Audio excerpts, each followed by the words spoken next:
Assalamualaikum warahmatullahi wabarakatuh. Selamat pagi, kembali lagi bersama saya Heris Indonesia. Kali ini saya akan mewawancarai beberapa narasumber mengenai pembelajaran daring yang diberlakukan di Indonesia. Untuk tahu lebih lanjut, ayo ikuti saya terus. Nah, sekarang saya sudah bersama 3 orang narasumber. Silakan bisa mengenalkan diri. Bismillahirrahmanirrahim. Assalamualaikum warahmatullahi wabarakatuh. Perkenalkan, nama saya Desri Vermon, mahasiswa dari Universitas Andalas, angkatan ke-19. Kalau boleh tahu jurusannya apa ya? Saya jurusan Teknologi Hasil Pertanian. Baik, selanjutnya. Perkenalkan, nama saya Anto Hidayat dari Universitas Putra Indonesia YPTK Padang, angkatan 19. Kalau boleh tahu jurusannya apa ya? Saya di jurusan Teknik Informatika. Ya, selanjutnya. Perkenalkan, nama saya Tasya Olivia dari Universitas Andalas, jurusan Teknik Industri, Angkatan berapa ya, Mbak? angkatan 19. Baiklah, pertama saya ingin mempertanyakan dulu nih mengenai pembelajaran daring yang sudah kita lakukan kurang lebih 6 bulan ini. Menurut pendapat Devri, bagaimana ya pembelajaran daring yang kita terapkan selama ini? Menurut saya sih pembelajaran daring ini sudah hal yang tepat dilakukan oleh pemerintah untuk mahasiswa ataupun siswa, karena dilihat ini baru pertama kali terjadinya wabah yang menyebabkan banyaknya korban jiwa, dan kita sebagai mahasiswa dan siswa, walaupun sedang terjadi wabah, kita harus tetap belajar terus. Dan disitulah peran pemerintah, bagaimana caranya belajar itu tidak berhenti. Makanya saya rasa ini sudah hal yang tepat dilakukan oleh pemerintah. Baik, kalau menurut Taufik gimana?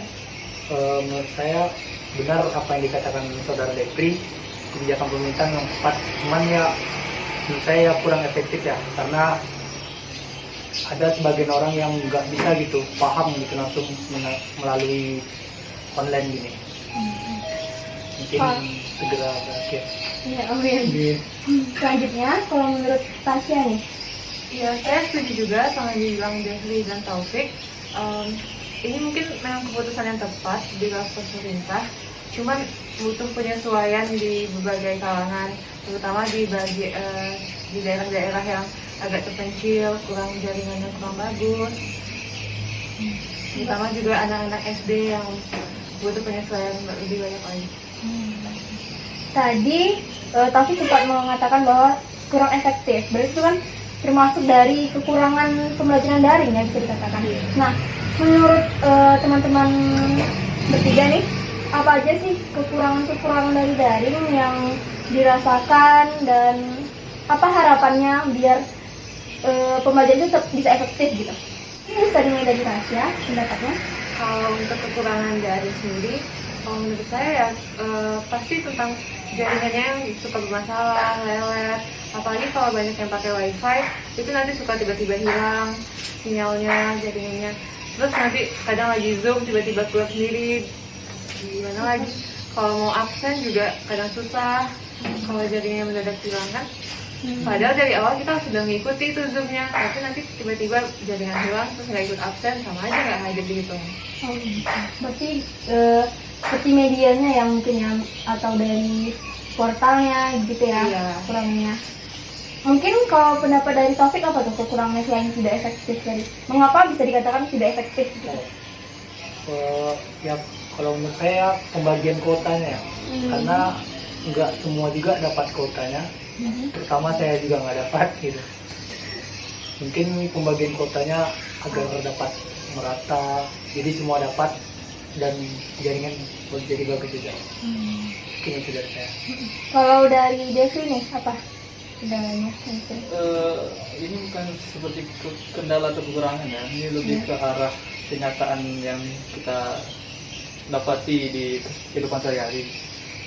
Kayak misalnya masyarakat Indonesia ini masih ada, atau sebagian besar nih tidak suka dengan hal yang seperti daring ini, atau hal-hal yang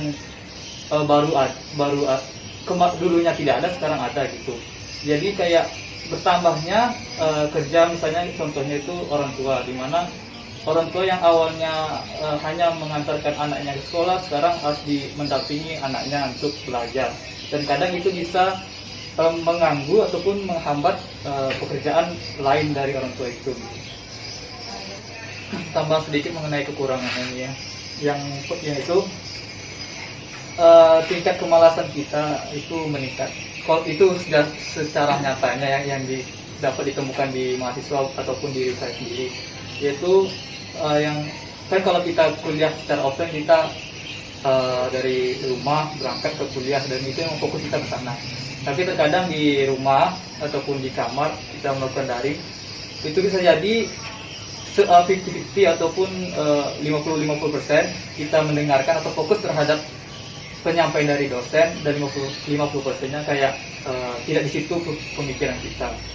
Jadi melihat hal itu, apalagi ditambah dosen tidak memperhatikan kita secara tatap muka ataupun secara tatap muka, dan itu menambah rasa malas kita untuk melakukan kuliah ini. Bahkan untuk melakukan tugas aja kita mungkin bertambah malas kita terhadap adanya daring ini. Berarti bisa dikatakan kedisiplinan dari mahasiswa itu sendiri juga terganggu ya karena ada pembelajaran daring ini. Baiklah, tadi kita sudah menyebutkan beberapa dari hal negatif dari pembelajaran daring ini. Kalau hal-hal positif yang dirasakan dari teman-teman semuanya nih, ada nggak? Mungkin bisa dari Taufik dulu menyampaikan. Hal positif selama daring, yang pertama ya tentu mengurangi angka kenaikan COVID. Jadi kan kita tidak berkerumunan menyebabkan angka COVID naik. Yang kedua, anak lebih banyak memiliki waktu di rumah untuk berkumpul bersama keluarganya. Jadi jiwa kekeluargaan makin meningkat. Kalau dari Tasya mungkin ada tambahan? Kalau menurut saya mungkin ini termasuk metode yang lebih fleksibel ya, karena kita bisa belajar di mana aja, kapan aja. Dosen ngasih materi, kita bisa belajar kapan ada waktu, kapan mood belajarnya lagi meningkat, kita bisa buka materinya. Terus juga ini mungkin menuntut kita buat beradaptasi lebih baik lagi terhadap perubahan-perubahan dalam hidup ini, lebih pandai beradaptasi kan. Kalau dari Devi mungkin ada tambahan juga? Melihat adanya daring saat ini itu mau tidak mau kan otomatis kita dan siswa atau mahasiswa harus berteman baik lah, istilahnya berteman baik terhadap teknologi. Dengan begitu meningkatkan kualitas dalam penggunaan teknologi, baik untuk kita ataupun orang lain gitu. Dan juga keuntungannya tuh yang kedua adalah terkadang ada manusia yang nyaman belajar sendiri ataupun nyaman ketika situasi sedang tenang, misalnya di rumah ataupun di kamar dia. Jadi itu menjadi hal untung besar bagi dia karena bisa fokus terhadap kuliah yang dia jalani pada saat itu dan yang dia dengarkan. Ya gitu sih. Nah, berarti nggak cuma dari sisi negatif aja ya, tapi ada juga sisi positif yang bisa kita dapatkan dari ini. Nah, seperti yang kita dengar, ada keputusan Kemendikbud bahwa perkuliahan sudah bisa dimulai tatap muka pada tahun depan nih. Pendapat dari teman-teman sendiri itu apa tentang kuliah tatap muka yang akan dilakukan pada tahun depan ini? Mungkin Devri bisa menyampaikan pendapatnya. Menurut saya sih mengenai peraturan Kemendikbud yang terbaru ini yang membahas tentang boleh atau tidaknya kita melaksanakan tatap muka. Dilihat dari isi keputusan itu kan kita dapat ketahui itu bahwasanya kalau ada syarat kita tidak boleh bertatap muka dan boleh bertatap muka itu gimana. Dilihat dari isinya, untuk syarat yang kita melaksanakan tatap muka itu sangat ribet. Artinya perlu pula pendapat dari perwakilan daerah, orang tua ataupun dari kampusnya itu sendiri. Dan kalau dilihat dari yang menolaknya itu tinggal apakah dari daerah itu mau melaksanakan tatap muka atau tidak. Kalau tidak, memang tidak boleh dilaksanakan tatap muka itu. Dan bercerminlah terhadap peristiwa atau kejadian di Amerika gitu. Di Amerika pernah melaksanakan atau membuat suatu keputusan bahwasanya kita melaksanakan suatu itu tatap muka itu. Dan malah terjadi peningkatan yang sangat signifikan mengenai COVID ini. Jadi menurut saya sih jangan dulu lah untuk melaksanakan tatap muka karena kita belum bisa mengendalikan penyebaran COVID ini. Baik, berarti kalau dari Devi sendiri mungkin belum dulu ya untuk tatap mukanya. Mungkin kalau pendapat dari Taufik sendiri apa tentang keputusan yang membolehkan tatap muka? Menurut saya itu bagus ya, karena sudah lama juga ya orang-orang rindu kayak kawannya apanya gitu. Tapi ya harus diperhatiin juga protokol kesehatannya, karena kan kita belum tahu vaksinnya, kita belum tahu pengobatannya gimana. Mungkin saya setuju, cuma harus dilengkapi dengan protokol yang sangat bagus. Berarti setuju, tapi tetap mematuhi protokol yang ada gitu ya. Nah, kalau menurut Tasya sendiri bagaimana? Kalau saya sih setuju, karena juga kalau kita di rumah tuh kadang kalau kelamaan belajar di rumah, jujur aja sosialisasi jadi kurang ya. Kita kurang bergaul, kurang jarang jumpa teman, rekan-rekan di kampus, itu kurang banget. Dan juga pemerintah mengeluarkan pengumuman diizinkan tatap muka ini tergantung pemdanya masing-masing. Jadi kalau memang di daerah tersebut emang udah berkurang ya apa salahnya dilakukan tatap muka.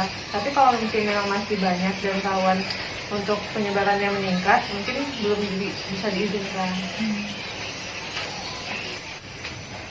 Nah, untuk pertanyaan terakhir nih, apa sih harapan dari rekan-rekan semuanya untuk kita ke depannya mungkin mengenai COVID ini? Mungkin dari Taufik?